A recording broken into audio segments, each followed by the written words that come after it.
민수기 15장 17절부터 21절까지.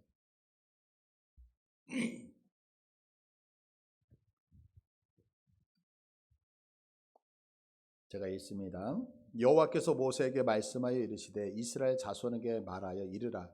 너희는 내가 인도하는 땅에 들어가거든 그 땅의 양식을 먹을 때에 여호와께 거제를 드리되 너의 처음 익은 곡식가루 떡을 거제로 타작마당의 거제같이 들어 드리라. 너의 처음 익은 곡식가루 떡을 대대에 여호와께 거제로 드릴지니라. 아멘. 너무너무 감사해요. 여러분들 명절에도 쉬지 않고 열심히 성경을 읽으시고 이렇게 우리 구역장님들 보고해 주시니까 얼마나 감사한지 몰라요. 지금 현재 우리가 민수기를 읽고 있잖아요. 근데 민수기 읽으시면서 어때요? 결코 쉽지 않죠? 예, 그러실 거예요. 왜냐하면 이제 창세기는 50장으로 되어져 있는데 1장서부터 이야기로 형성이 되어 있어요. 쭉. 그러니까 내용이 계속 연결되어지는 것 같고 이제 재밌게 그냥 쭉 읽어 나갈 수 있거든요. 출애굽기도 마찬가지예요. 출애굽기도 1장부터 19장까지는 모세의 이야기, 뭐 홍해를 건너오는 이런 사건의 이야기가 쭉 기술이 되어져 있어요. 그러고 있다가 20장에 가서 이제 하나님께서 십계명을 주시면서 율법의 이야기가 나오거든요. 그러니까 이야기와 율법이 딱 구분이 되어져요.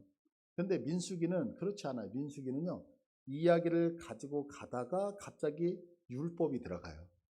또 이야기를 하다가 율법 들어가고 이야기하다가 율법이 들어가고, 그러니까 이렇게 이야기가 쭉 연결이 되는 게 아니라 중간중간에 율법이 들어가면서 맥이 탁탁탁탁 끊어지거든요. 그러다 보니까 마치 우리가 비디오를 보면 1편, 2편, 3편, 4편 이렇게 봐야 되는데 1편 보다가 5편 보다가 2편 보다가 6편 보다가 이런 식으로 들어가니까 맥이 탁탁 끊어질 수밖에 없는 거예요. 그래서 사실 이것 때문에 어떤 학자들은 이 민수기는 이렇게 끼어 들어가는 짜집기를 한 문서가 아니냐라고 의심을 하는 분도 없지 않아 있거든요. 그러나 사실은 그렇지 않고요. 민수기는 아주 중요한 패턴을 가지고서 이렇게 돌아가고 있는 거예요. 왜냐하면 이제 우리가 잘 알다시피 13장, 14장 요 내용은 뭐냐면 이스라엘 백성들이 이제 시내산을 출발을 하잖아요. 그래서 지금 이스라엘 가나안 땅에 들어가기 바로 직전에 바란 광야라고 하는 가데스 바네아에 잠깐 멈추게 되어져요. 이 가데스 바네아에서 이제 우리가 백두에서 할라 이렇게 얘기하는 것처럼 이스라엘을 얘기할 때는 단부터 브에세바까지, 그러면 북쪽에서 남쪽까지거든요. 여기를 전부 정탐을 하죠. 며칠 동안 정탐하면 40일 동안 정탐을 하는 거예요. 근데 이렇게 정탐하고 와서 12명이 갔는데 2명은 우리가 잘 알고 있는 갈렙과 여호수아는 그래 이거 하나님이 주셨어, 우리가 쟁취하자, 가서 싸워서 이기자 이렇게 이야기하는 반면에 10명은 뭐라고 얘기하냐면 그 땅 너무너무 좋아. 그런데 그 땅에는 아낙 자손이 거인족들이 살고 있다는 거예요. 그러니까 그들과 우리가 싸웠을 때 우리는 어쩔 수 없이 그들을 보면 메뚜기 같다라면서 불신앙을 얘기하죠.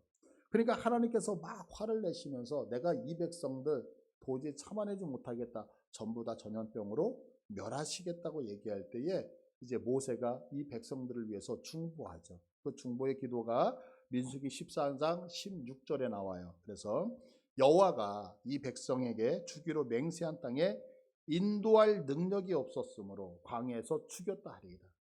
하나님, 이 백성들 가나안 땅에 안 들어가면 이건 하나님의 능력이 없어서 가나안에 못 집어넣는 거 아닙니까? 그렇게 하지 마십시오라고 얘기를 하죠. 그래서 하나님께서 마음이 바뀌셨어요. 그래서 이스라엘 백성들 죽이지 아니하시고 뭐라고 얘기하냐면 좋다, 너희들 이 광야에서 홍해를 건너올 때 장년이었던 모든 자들은 전부 다 이곳에서 죽게 되어질 거다라고 하면서 40일, 하루를 1년으로 계셔서 40년 광야 생활이 시작이 되어진다고요. 그리고 나서 주어지는 본문이 오늘 15장 율법이에요. 제사에 대한 거예요. 그러니까 잘 생각해 보세요. 지금 14장에서는 너희들 내 말 안 들었어? 너희들 멸망당할 거야. 너희들 다 여기서 죽고 말 거야. 이렇게 야단쳐놓고 15장에 가서 뭐라고 얘기하시면 그런데 너희들 제사를 드려. 그러니까 우리식으로 얘기하면 야단 맞고 당근 주고 너무, 그러니까 이 얘기가 계속해서 반복되는. 그래서 이스라엘 백성들이 하나님 앞에 범죄하자면 야단 맞는 거예요.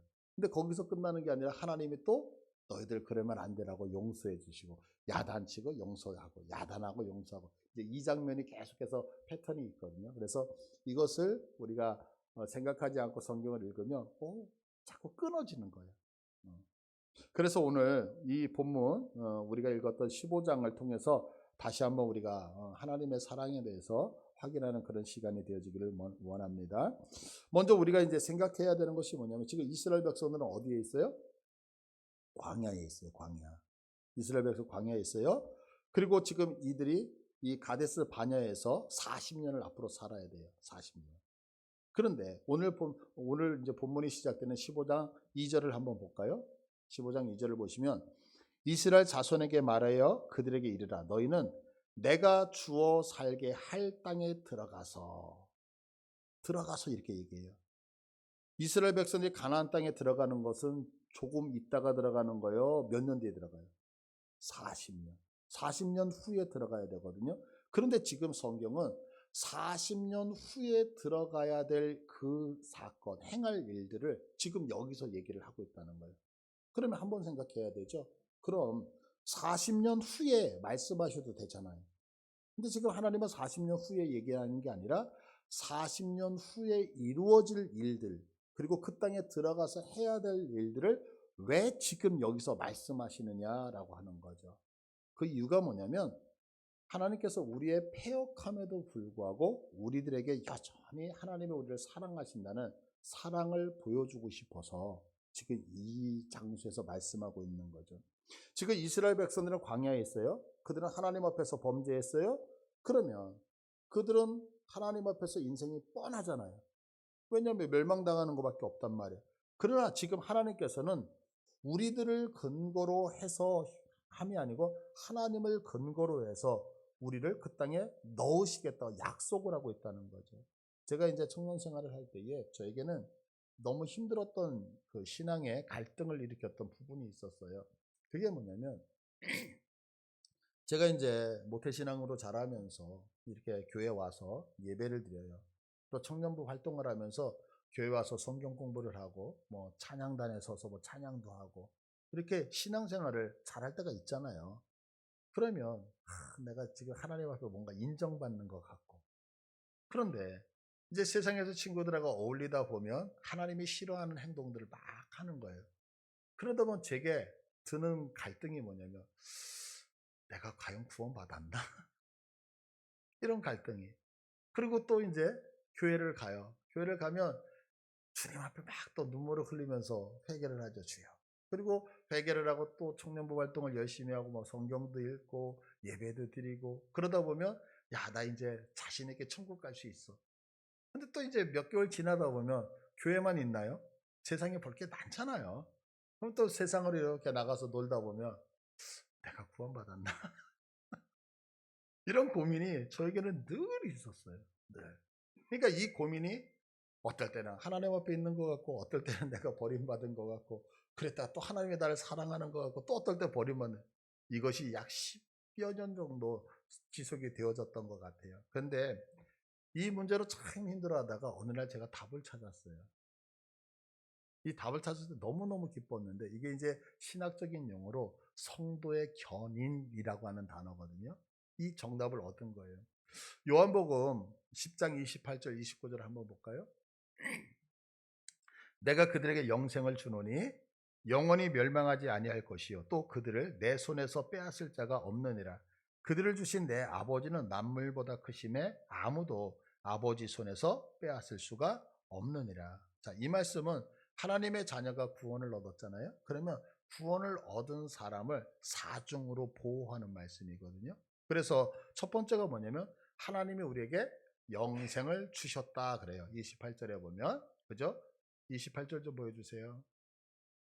내가 그들에게 영생을 주었다. 그리고 두 번째는 뭐냐면, 그는 영원히 멸망당하지 않는다는 거예요. 그리고 세 번째는 뭐냐면, 그 누구도 그 영생을 주신 하나님의 손에서 빼앗을 자가 있다 없다? 없다. 그리고 네 번째, 아버지 성부 하나님이죠. 성부 하나님의 손에서 빼앗을 수가 없다. 그러니까 우리에게 구원을 주시고 그 구원을 받은 자는 영원히 멸망당하지 않고 예수님의 손에서 빼앗기지 않고 그리고 하나님의 손에서 빼앗기지 않는다라고 하는 구원받은 사람이 사중으로 보호받는다라고 하는 이야기를 이 말씀을 하고 있어요. 그러면 이 말씀에서 우리가 생각해야 되는 것은 뭐냐면 빼앗지 못한다라고 하는 얘기는 누군가가 빼앗아 가는 자가 있기 때문에 빼앗지 못한다는 거잖아요. 그러면 왜 빼앗지 못할까요? 나를 구원하신 하나님이 나에게 있는 구원을 빼앗아 가는 자보다 훨씬 더 힘이 세고 높기 때문에 빼앗을 수 없다라고 얘기를 하는 거죠. 그러니까 우리가 잘 알고 있는 한번 다윗을 생각해 보세요. 그는 분명히 죄악에 빠졌어요. 죄악에 빠졌다라고 하는 것은 뭐냐면 그냥 단순히 죄진 나쁜 놈 이렇게 생각하는 게 아니라 누군가가 하나님이 다윗에게 준 것들을 빼앗아 가는 자가 있었다는 거죠. 그런데 다윗이 처음에는 그게 빼앗긴 것 같았지만 빼앗긴 게 아니라 그것을 다시 찾아왔어요. 어떻게 찾아왔어요? 하나님의 은혜로. 그러니까 성경은 이 부분을 이렇게 얘기를 해요. 요한복음 10장 10절을 보시면 요한복음 10장 10절에 도둑이 오는 것은 도둑질하고 죽이고 멸망시키려는 것뿐이요. 그러니까 사단이 오는 이유가 뭐냐면 우리가 하나님께 받은 것들을 도둑질하고 죽이고 멸망시킨다라고 얘기하죠. 그런데 그를 붙들고 계셨던 다윗을 붙들고 계셨던 하나님의 은혜로 죄악에서 돌아왔다. 어떻게 돌아와요? 회개하면서 돌아오잖아요. 그래서 이것을 다윗은 찬양하는데 신약 성경에서 이 장면을 보면서 사도 바울은 이 부분을 어떻게 설명하냐면 이렇게 설명해요. 로마서 4장 7절을 보시면 불법이 사함을 받고 죄가 가리어짐을 받는 사람들은 복이 있고 주께서 그 죄를 인정하지 아니하실 사람은 복이 있도다. 그러니까 하나님의 은혜로 우리의 죄에서 돌이키는 자는 무엇이 하나님 앞에 복받은 사람이라고 바울은 얘기하고 있죠. 그러니까 하나님께서 어떤 사람을 구원하기로 작정하셨어요? 그러면 그는 끝까지 뭐하다? 안전하다는 얘기죠. 그러니까 예수님께서 택한 자를 구원하시기 위해서 죽으셨다면 그 구원은 도중에 실패된다, 실패되지 않는다? 실패되지 않는다고 선포를 하고 있다고요. 그래서 하나님께서 우리가 죄를 짓잖아요. 예수 믿는 사람이 죄를 지면 계속 죄죠.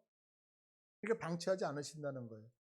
우리가 죄를 지면 하나님이 우리의 양심에다가 무엇을 찔러서 자꾸 뭔가 꺼림직하고 이러면 안 되는데 그래서 하나님 앞에 회개하여 돌아올 수 있도록 하시겠다는 거죠.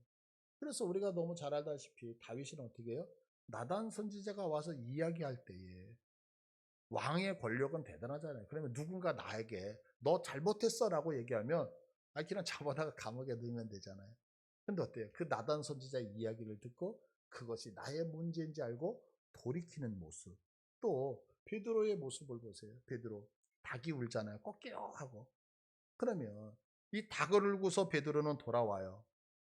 근데 여러분도 우리가 시골에 가서 꺾여 하고 울어요. 그러면 야, 저 장닭 잡아먹어야지. 뭐 이런 생각 안 하겠어요? 그러니까 누구나 다 회개하는 게 아니라 그 소리를 듣고 회개하는 거죠. 그러면 지금 베드로에게는 그 닭이 우는 소리가 뭐냐면 마치 하나님의 음성을 듣는 선지자의 역할을 그 닭이 했다라고 하는 거죠. 그러니까 하나님은 가장 적절한 때에 가장 적절한 방법으로 우리를 회개에 이르게 하신다는 거죠. 그래서 민수기 15장 오늘 본문을 보시면 22절 보시면 너희가 그릇 범죄하여 여호와가 모세에게 말씀하신 이 모든 명령을 지키지 못하되 우리가 말씀을 못 지킨다는 거예요. 두 번째 23절을 봐도요. 곧 여호와께서 모세를 통하여 너에게 명령한 모든 것을 여호와께서 명령한 날 이후부터 너희 대대에 지키지 못하여. 그러니까 하나님은 우리가 말씀을 지킬 수 있다. 너 참 잘했고요. 그래서 주시는 게 아니라 말씀을 지킬 수 없다는 걸 알기 때문에 무엇을 주시냐면 제사, 제도를 주었다는 거예요. 그러면 이 얘기는 뭐예요? 우리가 죄 가운데 있을 때 제사 제도를 줬어요. 그럼 이 얘기는 뭐예요? 우리가 죄를 지었기 때문에 소망이 없고 가망이 없을 때 하나님께서 이미 우리에게 회개할 기회를 허락하시고 있다는 거죠. 그러니까 이것이 바로 하나님의 사랑이라고 하는 거란 말이에요. 그러니까 이스라엘 백성들이 가망이 없을 때에 그들에게 15장에서 제사법을 이야기해 주는 것은 뭐냐면 가망이 없을 때 하나님이 버리시는 게 아니라 가망이 없을 때 피해갈 길을 허락하시는 하나님의 사랑이다라고 말씀하고 있는 거죠. 그래서 백성들이 다 그냥 말 안 들으면 하나님이 그냥 없애버리시면 되잖아요. 근데 하나님은 그렇게 없으시지 않아요. 계속해서 용서하시고 품으시고 우리에게 회개할 기회를 주고 있다라고 하는 거죠. 그러면 왜 하나님께서 우리들에게는 없애지 아니하고 자꾸 이렇게 기회를 허락하시느냐, 회개할 기회를 주시느냐? 이유가 한 가지 때문에 그런 거예요. 그게 뭐냐면, 자, 민수기서 15장 41절을 봐보세요. 나는 여호와 너희 하나님이라. 나는 너희 하나님이 되려고 너희를 애굽 땅에서 인도해 내었느니 나는 여호와 너희의 하나님이다. 그러니까 하나님의 우리의 하나님이 되고 우리는 하나님의 백성 삼으신다고 하는 거. 그러니까 이것이요, 성경에서부터 계속해서 흘러가서 저기 요한계시록까지 하나님의 마음은 한 번도 변한 적이 없어요. 지금도 변하시지 않았다고요. 그러니까 하나님이 우리가 여전히 죄를 지으면서도 우리를 여전히 사랑하시는 이유는 딱 한 가지인데 뭐냐면, 나는 너희들의 하나님이 되고 너희들은 나의 백성이 되어졌으면 좋겠다. 그래서 성경이 완성되어지는 요한계시록 21장 34절을 보시면 이렇게 설명하죠. 내가 들으니 보좌에서 큰 음성이 나서 이르되 보라, 하나님의 장막이 사람들과 함께 있음에 하나님이 그들과 함께 계시리니 왜? 그들은 하나님의 백성이 되고 우리를 하나님의 백성 삼으시겠다는 거예요. 그래서 하나님의 백성된 자들에게 어떻게 하시냐면 4절을 보시면 모든 눈물을 그 눈에서 닦아주시니. 왜 닦아주셔요? 나는 너희들의 하나님, 너희는 내 백성이기 때문에 나는 너희가 어떻게 되든지 다 용서하고 품어서 너희들의 아픔과 고통을 치료하고야 말겠다라고 성경은 이야기하고 있다라고 하는 거죠. 그러니까 이스라엘 백성들이 이렇게 큰 범죄를 저질렀을 때에 40년 뒤에나 들어갈 그 땅에서 행할 제사를 언급하시는 이유가 뭐냐면 나는 너희를 사랑한다는 것을 보여주고 있다라고 하는 거예요. 여러분, 이 사실 믿으십니까? 그러니까 우리가 인생을 살아가면서 주님 앞에서 낭망할 때 있잖아요. 바르게 못 살 때 있잖아요. 그럴 때 우리들이 반드시 기억해야 되는 것이 뭐냐면 그럼에도 불구하고 하나님은 나를 여전히 사랑하고 있다는 사실, 이 사실 여러분들 부정하지 않으시기를 축복합니다. 자, 두 번째로 우리가 40년 후에 들어가서 지켜야 될 이 일을 지금 40년이 지금 이 시기에 얘기하는 이유가 있어요. 그게 뭐냐면 가나안 땅에 들어가서 살게 된다는 소망을 부여하시는 거예요. 소망.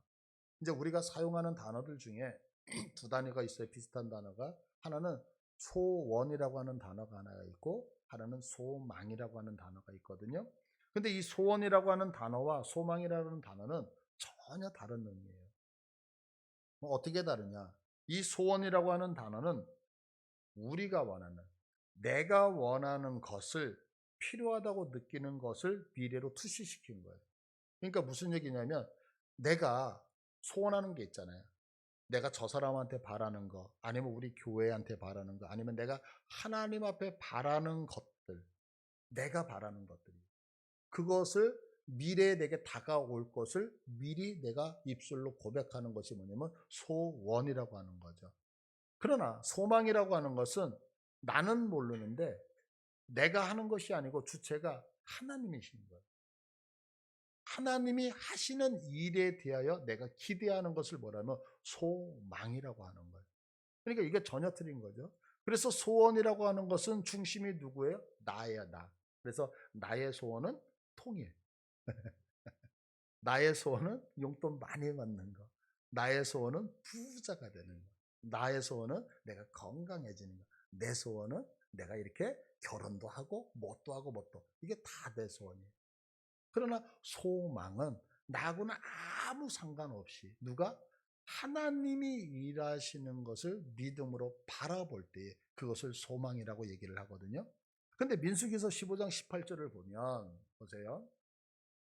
이스라엘 자손에게 말하 이르라 너희는 내가 인도하는 땅에 들어가거든 그래요. 너희는 내가 인도하는 땅에 들어가거든. 지금 너희들이 불순종해서 이 광야에서 40년 동안 방황하고 있지만 결국에는 가나안 땅에 들어간다 못 들어간다? 들어간다. 그럼 어떻게 들어가냐? 하나님이 인도하셔서. 하나님이 인도하셔서. 그러니까 너희들은 지금의 형편을 보고 낭망하지 말고 너희를 들어가게 할 그 소망, 하나님의 일하심을 보면서 살아야 된다라고 말씀하고 있다라고 하는 사실이에요. 여러분들 이 소망을 가지고 산다라고 하는 것은 너무너무 큰 거거든요.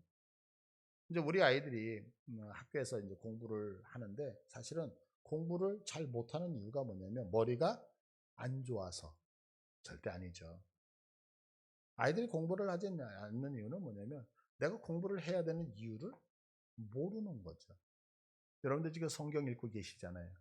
성경 읽을 때에 아마 어, 두 어떤 부류 이런 표현이 맞는지 모르겠지만 좀 이렇게 갈라질 것 같아요. 한 분은 야 내가 이 성경을 어떻게든 한번 일독을 해봐야 되겠다라고 목적을 갖고 읽으시는 분들.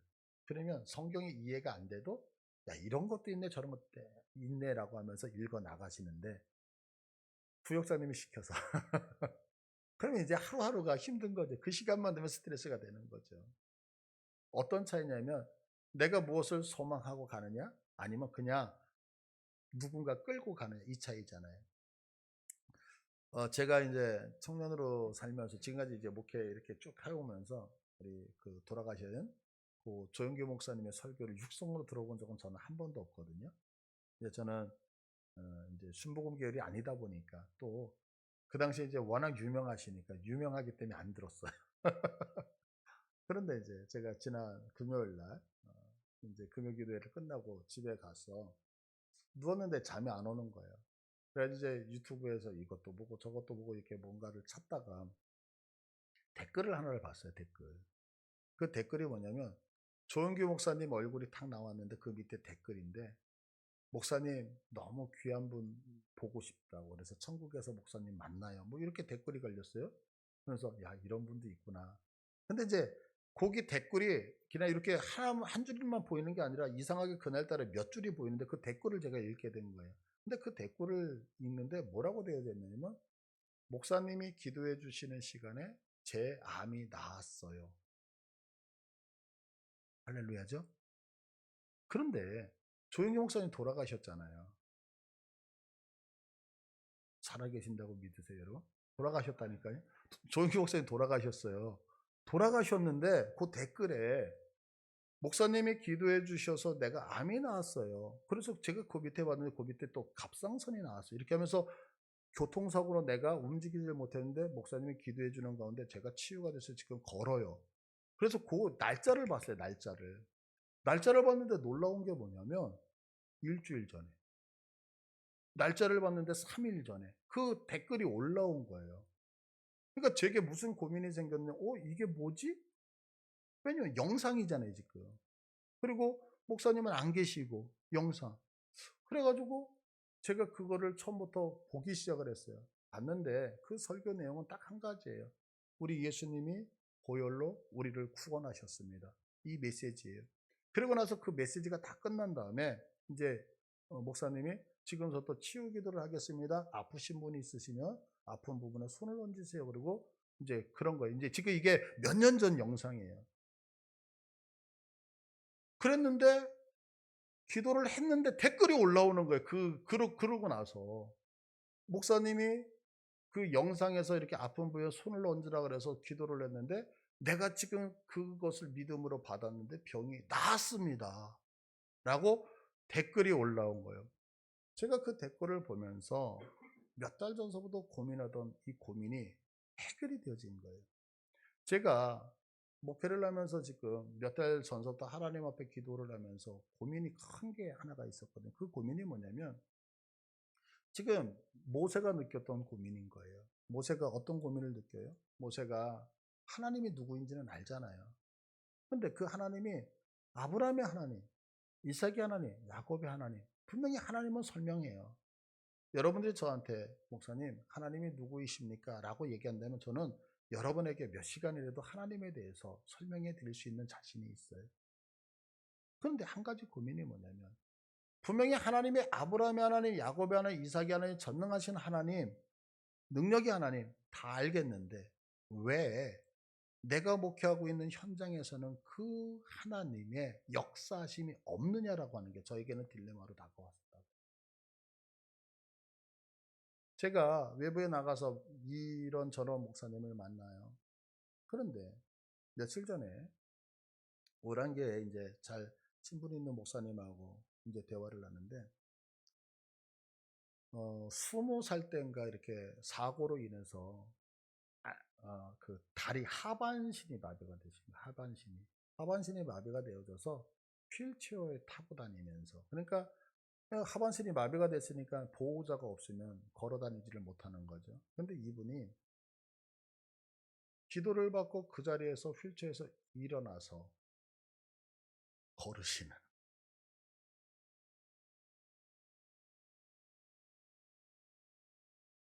할렐루야죠. 너무 좋죠. 근데 저는 안 좋더라고요. 왜 안 좋으냐면, 왜 그 살아계신 하나님이 그 교회에서는 그렇게 역사하시고 그 살아계신 하나님이 그렇게 치유하시는데 왜 내 목표 현장에는 없느냐라는 이 딜레마에 저희 빠져버려요. 그곳에서 선포하고 있는 하나님과 제가 여러분에게 선포하고 있는 하나님이 다른 하나님인가요? 그곳에서 역사하시는 하나님과 우리 교회에서 역사하는 하나님 전혀 다르신 하나님인가요? 우리 교회도 환우가 계셔서 병 낫기를 소원하는 분이 계시잖아요. 우리 교회도 경제적으로 힘들어서 경제적인 것에서 해방되기를 원하시는 분이 계시잖아요. 인생이 너무 힘들고 아프고 고통스러워서 주님의 은혜로 그 모든 것들이 회복되기를 원하시는 분들이 분명히 우리 교회도 있잖아요. 이것이 해결되지 않는 것 때문에 주님 앞에서 몸부림치면서 주님, 도대체 이게 무엇입니까? 하나님을 설명하라가 아니라 내가 설명했던 그 하나님이 나타나셔서 오늘도 우리와 함께 샤켄하시며 거하시며 임마누엘 하셔야 되는데 이것이 되지 않는 것 때문에 주님 앞에서 몸부림치고 있었던 거예요. 그런데 이 영상을 보면서 큰 것을 깨달았어요. 소망이 생겼어요. 그래서 사실 저는 이번 수요일서부터 시작된 이 파라치 기도회가 너무너무 기대가 되어지거든요. 왜냐하면 저 멀리 있었던 하나님이 아니라 그 하나님이 우리들의 인생에 들어오셨어요. 능력이 많으시다는 그 하나님이 이론의 하나님이 아니라 책 속의 하나님이 아니라 우리들의 인생 속에 들어오셔서 우리의 삶 속에 들어오셔서 역사하실 것을 소망하니까 너무너무 행복하더라고요. 이스라엘 백성들에게도 큰 걱정이 있었을 거예요. 크게 야단 맞았잖아요. 너희들 가나안 땅에 다 못 들어가. 내 모양 보면 전혀 가망이 없는 거죠. 이때 드는 생각이 내가 과연 약속의 땅 그 땅에 들어갈 수 있을까? 하나님 앞에 대놓고 질문하지는 못했지만 너무나도 알고 싶은, 하나님 나 가나안 땅에 들어갈 수 있습니까? 하나님 나 천국 들어갈 수 있습니까? 하나님 우리 교회 부흥할 수 있습니까? 하나님 나 질병 나을 수 있습니까? 하나님 내 문제 해결될 수 있습니까? 이거 우리 너무나도 듣고 싶은 대답 아니에요? 근데 하나님께서 내가 인도하는 땅에 들어가거든 이라고 말씀하셨어요. 무슨 얘기예요? 내가 역사하는 교회가 되거든, 내가 함께하는 교회가 되거든, 내가 부흥시키는 교회가 되거든. 여러분들 너무 신나지 않으세요? 내가 회복하여 너희들의 몸이 건강해지거든, 내가 함께해서 너희들의 삶의 문제가 해결되거든, 내가 역사해서 너희들의 고통이 다 사라지거든. 문제는 우리들에게 하나님이 일하심에 대한 기대가 없기 때문에 좌절하는 거지, 만약 하나님의 일하심에 대한 확신만 있다면 현재 경험하는 일들, 현재 어려운 일들 이거 금방 다 극복할 수 있는 거 아닌가요? 바로 40년 후에 들어가서 지켜야 할 이 제사 제도를 지금 주시는 이유가 뭐냐면 반드시 네가 가나안에 들어가게 된다는 소망을 주기 위함이라고 하는 거죠. 여러분 지금 좀 어려우면 어때요? 내 목회가 어려워도 하나님이 분명히 부흥시켜 주실 거라고 하는 확신이 있으면 지금의 어려움은 어려움 아니잖아요. 하나님이 내 질병 고쳐주신다는 소망이 있으면 지금 잠깐 아픈 거 견디실 수 있잖아요. 내 인생의 삶의 문제를 주께서 회복하실 것이라고 하는 소망이 있다면 지금 잠깐 물질 없는 거, 지금 잠깐 고통당하는 거 견디실 수 있잖아요. 그러니까 하나님은 낭망하지 말라는 거죠. 왜? 내가 그렇게 해 주겠다라고, 포기하지 말라라고 우리에게 무엇을? 너희들의 소원이 아닌 내가 일하는 것을 보며 기대하는 소망을 가지라고. 근데 이렇게 들어가서 이제 거제를 드리라고 말씀하셔요. 그래서 오늘 본문 20절에 보시면 보세요. 20절에 보시면 너희의 처음 익은 곡식 가루 떡을 거제로 타작마당에 거제같이 들어드리라. 또 21절에 보니까요. 너희의 처음 익은 곡식 가루떡을 대대에 여호와께 거제로 드릴지니라. 처음 익은 곡식으로 드려요. 처음 익은 곡식. 처음 익은 곡식이라고 하는 게 뭐냐면 이 구약 성경은 사실은 신약 성경의 그림자잖아요. 그죠? 그러니까 이 구약을 쳐다보고 있으면 이렇게 단어, 문장 하나하나에 신약의 사건이 숨겨져 있거든요. 근데 고린도전서 15장 20절을 보니까 이렇게 설명해요. 우리 한번 다 같이 읽을까요? 고린도전서 15장 20절. 15장 20절이요. 안 넣으셨어요? 네. 저보고 읽으래요. 제가 읽어드릴게요. 자, 고린도전서 15장 20절을 보시니까 그러나 이제 그리스도께서 죽은 자 가운데서 다시 살아나사 잠자는 자들의 첫 열매가 되셨더라. 아멘. 자, 첫 열매가 누구예요? 예수 그리스도죠. 그러니까 여기서 처음 익은 곡식으로 떡을 만들어서 하나님 앞에 거제를 드리라는 처음 곡식은 누구를 상징하는 걸까요? 예수 그리스도를 상징을 하죠. 그런데 이 처음 익은 곡식으로 다시 한번 20절을 보세요. 20절을 보시면 자 15장 민수기예요. 이번에는요. 민수기 20장 너의 처음 익은 곡식 가루떡을 거제로 타작마당에 거제같이 들어드려라 이래요. 또 21절을 보시면 뭐라고 하면 너의 처음 익은 곡식 가루떡을 대대에 여호와께 거제로 드릴지니라. 그러니까 예수 그리스도를 어떻게 거제로 드려라 그래요. 그럼 거제라고 하는 얘기는 뭐냐면 제사를 드릴 때 방법이 네 가지예요. 제사 종류는 5가지 종류가 있지만 방법이 4가지예요. 그러면 첫 번째는 뭐냐면 제사를 드릴 때 전부 다 불에 태워서 연기만 올라가는 거. 제가 아까 헌금 기도할 때 하나님 희망해 주세요라고 했던 것은 뭐냐면 하나님이 이거 야 너 얼마 갖고 왔니? 5만 원이니? 5천 원이니? 이거 이렇게 안 받으시잖아요. 하나님은 전부 다 태우셔서 연기로 받으시. 그래서 화제라 그래요. 화제. 불에 태워서 드리는 방법이에요. 그다음에 또 하나가 뭐냐면 전제예요. 전제. 전제라고 하는 것은 뭐냐면 제물을 드릴 때에 포도주를 뿌려서 하나님 앞에 드리는 거예요. 그 다음에 세 번째는 뭐냐면 요제라고 그래서 들어서 흔드는 제사예요. 들어서 흔들어서 드리는 제사예요. 그리고 마지막 오늘 성경 본문에 있는 거제라고 하는 것은 가슴 높이까지 이렇게 들어서 드리는 제사를 거제라고 해요. 이 4가지가 있어요. 방법이. 근데 여기에는 영적인 의미가 있어요. 화제라고 하는 얘기는 뭐냐면 화제는 우리들의 모든 것을 다 태워서 나는 죽고 누구만 살아요? 하나님만. 그래서 나의 죽음, 철저한 복종을 의미할 때 화제를 드리는 거예요. 왜? 아무것도 남는 게 없으니까요. 그리고 두 번째 전제라고 하는 것은 뭐냐면 예수 그리스도의 헌신을 상징하는 거예요. 그래서 제물 위에 주님이 수고하셨던 그것들을 뿌려서 함께 예배를 드리는 거예요. 그 다음에 요제라고 하는 것은 뭐냐면 자 이렇게 들어서 흔들 때에 무엇을 흔드냐면 심장, 드렸던 그 가축의 심장을. 그러면 심장을 막 흔든다는 얘기는 어떤 의미냐? 심장이 살아있다는 의미잖아요. 그래서 요제는 뭐냐면 예수 그리스도의 부활을 상징하거든요. 그리고 거제라고 하는 것은 들어서 올린다는 것은 뭐냐면 예수 그리스도의 승천하심을 상징하는 제사예요. 그러니까 여기서 보세요.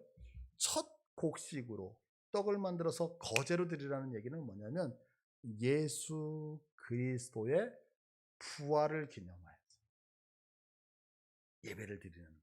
다시 얘기해서 무슨 말이에요? 너희 패역한 백성들이 약속의 땅 가나안에 들어올 수 있었던 이유는 우리를 위해서 죽으시고 부활하셔서 승천하신 예수님의 은혜였기에 가능했다라는 것을 반드시 기억하라는 거죠. 그러니까 우리가 인생을 살아가면서 주님의 마음에 들기보다는 우리가 주님의 마음을 아프게 할 때가 얼마나 많아요. 그러나 여러분들 절대 실망하지 않고 포기하지 않으시기를 바라요. 왜냐하면 하나님은 나의 이런 모습까지 사랑하셔서 마침내 약속하신 것을 이루시는 그래서 우리에게 소망을 주신다는 거죠. 그러면 이 소망이 이루어지는 거 우리의 잘남 때문에 아니라는 거죠. 우리들에게 그렇게 약속의 땅에 들어가게 하시는 것은 뭐냐면 하나님의 전적인 사랑하심과 그 사랑 앞에 순종해서 십자가에서 죽으시고 부활하신 승천하신 예수님의 공로로만 가능하다라고 하는 거예요. 여러분 신앙이 뭔지 아세요? 신앙은 내 형편을 보는 게 아니라 나를 끌고 가시는 그분만을 의지하면서 가시는 거예요. 그래서 믿음이라고 하는 것은 믿는 게 아니라 믿음이라고 하는 것은 신뢰라는 단어예요. 신뢰. 다시 얘기해서 내가 믿습니다. 그래서 믿음이 있는 게 아니라 믿음이라고 하는 것은 내가 믿습니다를 안 해도 나를 나되게 만드신 분이 나를 끌고 가는 그 인격에 대한 그 하나님께 대한 내 마음의 의존성을 믿음이라고 하는 단어로 표현하고 있거든요. 여러분, 우리가 되어질 수 있는 것은 바로 예수님의 공로로 하나님의 사랑으로. 그래서 패역함에도 불구하고 왜 40년 후에 이루어질 이 약속을 지금 주시느냐면 나는 너희들을 끝까지 사랑한단다. 그러니까 너희들 인생 포기하지 말고 소망을 가져. 왜? 내가 너희를 택했다면 너희들은 버려지는 것이 아니라 마침내 그곳에 갈 수밖에 없단다. 어떻게? 예수님의 죽으시고 부활하시고 승천하신 하나님의 크신 사랑과 그분의 순종하심으로. 그래서 우리는 신앙생활하면서 그분 앞에 영광과 감사로만 반응하시는 여러분 되시기를 간절히 축복합니다. 예.